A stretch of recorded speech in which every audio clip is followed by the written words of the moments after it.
What's up, everybody? It's week 11, time for the college football pick'ems, part one. Welcome back, football fam. We got 12 games on this video for you. We're going to run through, exclude a triple header Friday and one Thursday night game. Let's get to the Thursday night game now. We got UTSA at South Florida. South Florida still trying to get in the at-large bid. They got an uphill battle as they're now 6-2. They got UTSA this week. Ty, who you got? I'm gonna take the University of South Florida. They're a good team. I like their head coach. I like the quarterback Byron Brown, I believe. He is playing healthy. He's playing good football. So give me USF.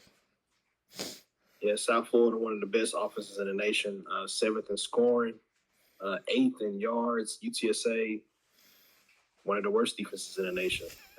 So this is pretty easy for me. Give me South Florida as well. Let's head to this triple header on Friday.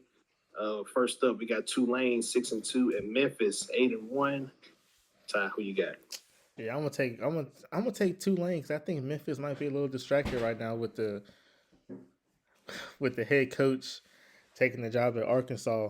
So I think Tulane kind of gets ahead of them when they go. That Memphis they lose his focus. So your head coach losing can really hurt you.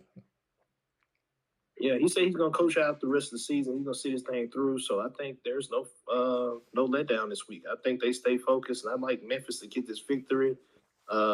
Memphis, San Diego State looking like the two teams are gonna battle out for this at-large bid. And I like Memphis in this one. Memphis has a feature on QB Watch Party, possibly. Still trying to decide if I want to do another game. I got 4 games on there already. They would be the 5th one. But they can score the ball. They got no problem scoring. Yeah. They can't score it. I believe Tulane keeps this one close until the second half when Memphis defense pulls away. Those guys are tough.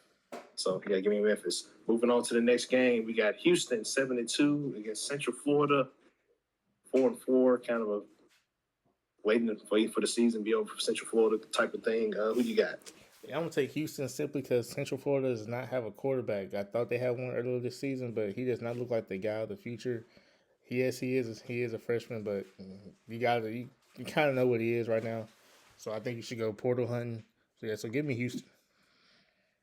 I'm gonna take Houston as well. They kind of put themselves in this situation, but I think they pull themselves back up by their bootstraps, get it done, get a big victory this week. It is a Friday game; things can get kind of weird. But I think Houston pulls this thing off and possibly gets back into the hunt for the Big 12 championship. For the last game on Friday, it's a late kickoff one. We got Northwestern 5-3 at number 19, USC 6-2. Ty, your thoughts? I guess I'm gonna take USC reluctantly. I still don't believe in this USC team. It's like they're not beating teams how they should. They let Michigan hang around. They lost Notre Dame. So I'm gonna take USC this game. Call me crazy, man, but USC should be on upset alert. Preston Stone, former SMU starting quarterback, will have his boys ready to go. They are making a trip out there to SoCal. And I think they keep this one close, but I think Southern California pulls away late in the fourth quarter due to the pro talent on the field on their side of the ball. So give me Southern Cal, fourth quarter, pulling away. Let's switch gears. Let's head on to Saturday. Big matchup, and this matchup is guaranteed to be featured on QB Watch Party. It's Colorado versus West Virginia. Both teams 3-3. Who you got? 3-6. Who you got? Why is this a QB Watch Party? Julian Juju Lewis making his first career start. Mr. 5-star quarterback you're always talking about. I thought he started already. Nope. Oh, so he just came in that one game. Yep. Okay. Well, I guess it's well. Now all of a sudden, now you've been saying all year, hey, they should start the freshman. Now you don't want to talk about it. The season over. Ain't no point. You know it's true. Anyway, I'm gonna take Colorado. I think Julian Lewis got what it takes to carry this Colorado team. Even though they are a direct of talent on the offensive side of the ball, I think he gets it done. I would tend to agree with you there. I'm going to say my thoughts on the game for QB Watch Party. I like Colorado as well. Next game up, we got Iowa State at TCU. Iowa State losers are 4 in a row. TCU 6-2, coming off a bye, looking to stay in the hunt for the Big 12 title game. Who you got? Yeah, I'm taking TCU simply because Iowa State has 6 starting defensive players not playing on Saturday, so that already makes them bad. Rocco Beck has no help, so yeah, give me TCU. So many injuries for this Iowa State team. Really, really depressing, to be honest with you. Hated for Rocco. I like that guy, but I think TCU wins this one. Josh Hoover, Rocco Beck, game you guys should be keeping your eye on. It's a nice little matchup. Do not feature in QB Watch Party. I've already done these guys enough already, so I went a different route. But I like TCU as well. Next game up, we got the Citadel 4-5 going up against number 6, and these are the BCS rankings. Ole Miss at 8-1. The spread is 54.5. We're picking against that. Your thoughts? Yeah, I think Ole Miss puts up 90. So It's like, okay, that's up there. So you like Ole Miss to cover the 54.5 points, 55 points basically. yeah, I do cover big. That's a lot. But I tend to agree with you. I think they cover the spread as well. I think the score is 65-10. What Oh, you else? give them 10? Wow, I'll give them 3.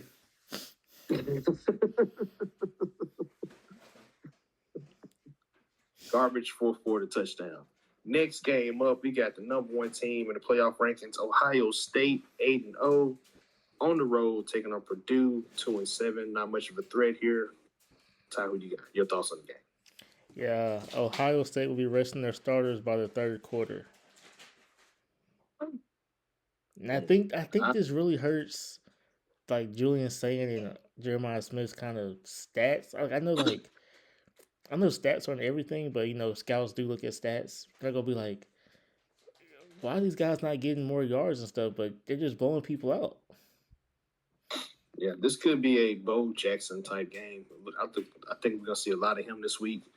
I don't think Purdue has anything to do with Ohio State. They can't threaten them in any way. So I like Ohio State to run away with this one as well. Moving on, next game up, we got Florida State at Clemson.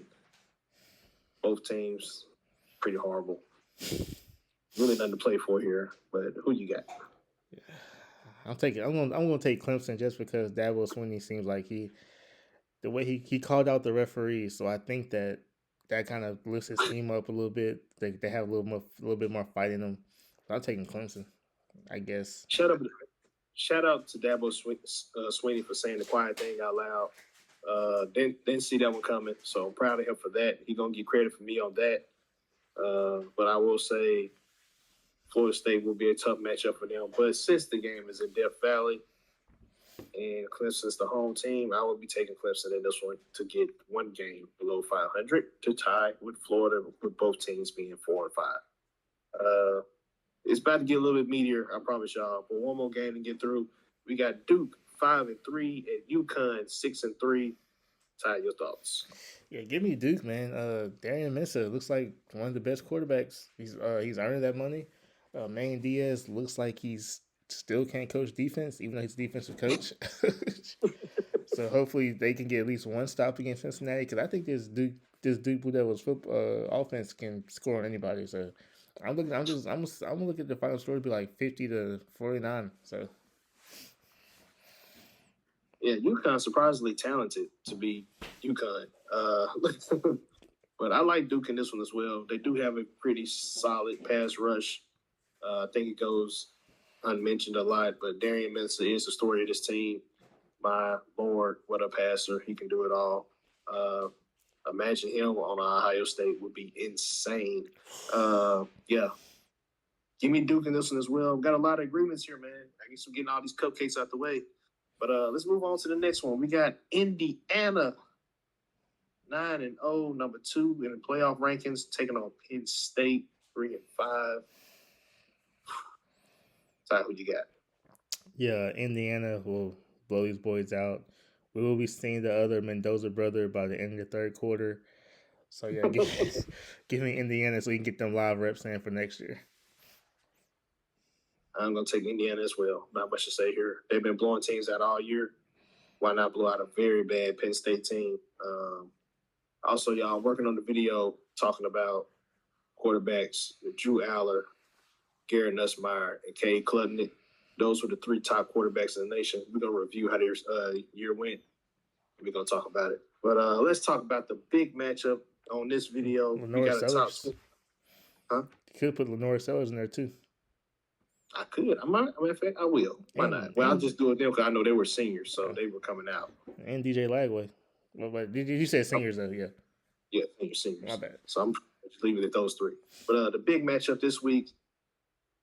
Well, not this week, but on this video, we got a top 25 matchup between number 3 Texas A&M against number 22 Missouri. Missouri had a whole week to get ready for these guys. They're coming off a bye. Eli Drakowitz, your first game script, your first drive script, I hope it's perfect because you're going to need it. You got the backup in. Don't be starting a freshman, who, by the way, is a Penn State former commit. So him and Bo was? Yeah. Wow. Well, Bo actually made it to campus. Yeah. So I'll let you go first, Ty. Who you got? I'm gonna take Missouri because Texas A&M are missing 2 key guys on defense. One of them is one of their off defensive linemen. I know that this team is great, but I'm gonna lean towards Missouri in this game because I think not having film on the quarterback can kind of be an advantage. So give me Missouri. I like your train of thought, but I'm not gonna be that ballsy and take Missouri in this game. I'm gonna stick with Texas A&M. They have been the most complete team in the SEC to me, and I'm gonna keep that rolling. I like Marcel Reed. The young man is balling. He's gonna be even better next year because he has made some mistakes this year, and he's been practically bailed out by his team. But shout out to Mike Elko, coach of the year, in my opinion. I think Texas A&M gets this victory, stays undefeated, possibly running the table in the SEC. That's crazy. Shout out to them. Shout out to the Aggies. Shout out to Aggie Nation. Ty, your thoughts on any of these games coming up on this video? Man, I'm tired of these teams playing bad teams, but it's not their fault though, because like some of these teams you didn't expect to be this bad, like Penn State or I guess Purdue to be 2-7, which I thought was kind of shocking because I thought they were a little bit better than that. But they lost a lot of guys to the portal. They did. But looking at it though, it's like we know like in the Big Ten we don't talk about it much because we know who is going to be. So I mean, I guess these practice reps for guys who was trying to get film out there for Ohio State and Indiana. So I mean, honestly, man, Big Ten is such a boring conference. I mean, it's you know who it's going to be. I mean, the bottom teams are the bottom teams, and there's only like 3 or 4 good teams, and they are really good teams though. Not trying to take nothing away from them, but I think it's a tier though, like Ohio State, Indiana, then just Michigan, Oregon. I would say probably just say Oregon. so Ohio State, Indiana, Oregon, Michigan, and maybe Nebraska. Dylan Rose out for the whole year, so I'm not even counting them anymore. They're done for. So yeah, I guess USC. I don't know. Yeah, we put USC up there with Michigan. Okay, well, that's 5. There you go. But yeah, it's hard to get excited about that conference. But shout out to Big Ten. They were the best conference in football last year. Not gonna take that away from them. Yeah. Very interesting triple header on Friday, y'all. Hope y'all check that out, especially that Northwestern USC game and Tulane to Memphis. Playoff implications, big time on Tulane versus Memphis. Hope y'all check out Colorado versus West Virginia. I know it's 3 teams that are both 3 games under 500. Please check out Colorado versus West Virginia. It's going to be a good game. Scotty Fox Jr. is also a good quarterback from West Virginia. I need to check him out. Rocco Beck, put your eyes on him. He might actually get a dub this week, y'all. TCU don't play defense, but they got explosive offense, so They do. hopefully he can keep up with the minimal weapons that he does have. Who wins by more? Indiana, Ohio State. Both teams been blowing teams out. Both teams look dominant. Both teams in the Big Ten. So, possible Big Ten championship matchup, most likely. Hope you guys check that one out. But yeah, that's all we got on this one, y'all. We're finna come right back with that part two. A lot more interesting games on that one.